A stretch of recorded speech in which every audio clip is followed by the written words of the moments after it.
Hello, and welcome back to Myths, Legends, Stories, and Tales with Lady Liadan. Today, we're going to read an Irish legend called The Children of Lear. There was once a race of people in Ireland called the Tua de Dana. They knew about magic and casting spells. One of them, Lear, was a king. He lived happily with his wife and 4 children. One dreadful day, his wife became ill and died. Lear and the children were heartbroken. "Don't worry, father," his daughter Fionnuala said sometime later. "I will look after my little brothers." "You're too young," said Lear gently. "Children need a mother. Someday I will marry again." One day in summer, Lear had a visitor. It was Aoife, his wife's sister. She hugged the children and smiled at Lear. Her eyes were dark as elderberries, her skin creamy as milk. "It's such a sunny day," she said. "Let's eat outside. You must not be sad any more." The children were delighted, and Lear fell in love with her at once. Aoife would make a perfect wife and mother. Aoife was only too pleased. "My plan is working," she thought. "Soon I will be queen. Lear is rich and will give me anything I ask for, but those children are a nuisance. When we are married, I will get rid of them." A sudden wind howled around the fort, and clouds buried the sun. Soon there was a royal wedding. It lasted for days. Then Lear and his bride traveled the kingdom. "How beautiful his wife is," people said. But one old man shook his head. "Haven't you noticed?" he asked. "Wherever she walks, the wind howls and the clouds bury the sun. This woman brings trouble." "Don't be silly," they laughed at him. "It's just the weather," they said. At last, Lear and his new wife returned home. Aoife went inside to try on her new jewels and robes. Lear walked contentedly outside his fort. His 4 children were playing on the lawn. "How good they are," he thought to himself, "and how quickly they are growing. I must spend more time with them." So every day after that, he played with the children and spent a little less time with his wife. Aoife noticed. She began to get restless. She did not enjoy swimming or fishing with the children. She felt bored and left out. Lear was rich. He could go anywhere, get anything he wanted. Why did she have to stay at home while he rambled off on stupid adventures with those children? Lear loved them. That was why, maybe more than he loved his wife Aoife. As time went on, Aoife grew more and more jealous. Only for the children, she thought, I would have Lear all to myself. I must get rid of them. She doesn't sound very nice, does she? One day she spoke sweetly to her husband. "My dear," she said, "the children are growing up now and don't need us. It will be good for them to go away from home. We can have such wonderful times together, just the 2 of us." "No, Aoife," Lear replied. Those children are a part of me. I would die without them."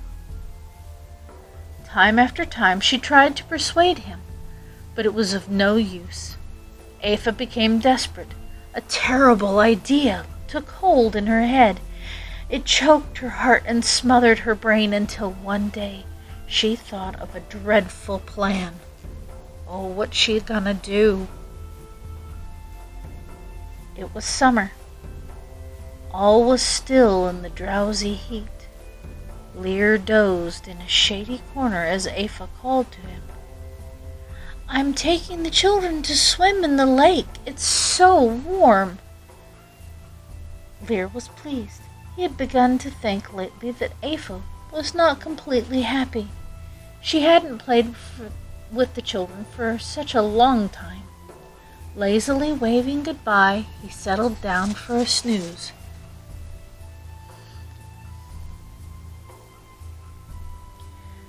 The children enjoyed the chariot ride. Soon they were rumbling down the hill and into the lake. Laughing and splashing, they chased each other into the cool, fresh water. Heat shimmered in the bushes across the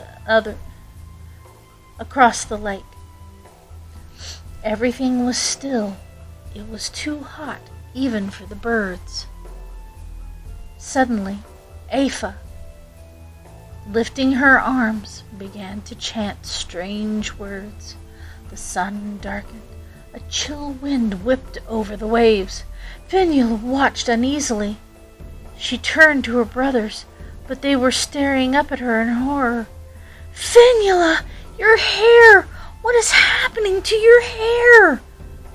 Fionnuala looked down. Her long dark hair no longer swirled around her in the water. Even as she looked, white feathers grew over her shoulders, covering her skin. And in place of her arms were 2 wings. "What's happening? What is she turning into?" Too frightened to scream, Fionnuala looked back at her brothers. She was just in time to see their rosy cheeks disappear as they too were covered in smooth white feathers. Fionnuala and her brothers had been changed into swans. There was a mighty clap of thunder. Spears of rain lashed around her, but Aoife didn't care. Her spell had succeeded. Now she had nothing to fear. Then one of the swans began to speak, for Aoife's magic had failed to destroy their voices. "What have you done to us?" Fionnuala cried. "Why have you done this wicked deed?" Aoife laughed. "Lear is mine now, all mine," she screeched, "and you will remain swans for 900 years. You will spend the first 300 at this lake, 300 at the Sea of Moyle, and the last 300 at the Inishglora in the west. You will never be human again until you hear the sound of a holy man's bell. Now get away from me, and I will never have to look at you again." And though the swans called to her and begged her to have pity on them, she would not listen. She climbed up the hill by Loch Devara and hurried away. The sun shone, and the water lapped gently on the shore, but Fionnuala and her brothers could only huddle together. They tried to comfort each other. "Our father will save us," Fionnuala said. "You know how much he loves us. He has all the powers of the Tua de Dana. Don't cry, little brothers. We will soon be home again." When she reached the fort, Aoife tiptoed over the sleeping Lear and gently kissed him. "Wake up, Lear dear," she said. "I have some sad news. Your 4 children drowned in the lake, but don't fret. I will take care of you. Now we are alone at last. "Drowned? How? What happened? Oh, my children, my children!" And flinging Aoife aside, Lear ran like a madman toward the lake, yelling their names, gasping and sobbing. But when he reached it, there was nothing to be seen except for the softly lapping water and 4 swans. Lear threw himself to the ground, rocking back and forth in sorrow and despair. Then a voice spoke to him. "Father, don't grieve. We're not dead. Aoife has changed us into swans. It is Fionnuala who speaks." Lifting his head, Lear almost forgot to breathe as the biggest swan told him of his wife's evil deed. "Oh, my children," he cried, "my poor, beautiful children, but don't despair. I will make Afa take back this wicked spell. Stay here. I will soon be back." He rushed off to the fort. Afa sat calmly brushing her hair. "What have you done?" cried Lear, shaking her by the shoulders. "Are you crazy?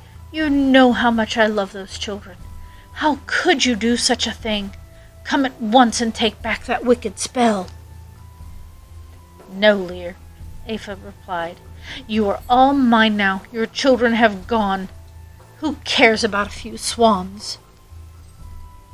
Lear begged and pleaded and threatened and screamed, but Afa went on brushing her beautiful hair. Then Lear called upon the powers of his god ancestors, and in a terrifying rage he changed Afa into a demon. With a terrible screech she vanished into the air, leaving only a trickle of ashes and the stench of burning hair. Lear rushed back to the shore and told the children all that had happened. Though he tried and tried, he could not free them from Afa's awful spell. He cried as he touched them, stroking their feathers. Now there was no power on earth that could save them. Poor children. All that long day Lear stayed on the shore, and when night came he would not go home. "You will get cold," his servants said, "and it looks like rain. Tomorrow you can come again." But he would not leave. So they built a little fire to keep him warm.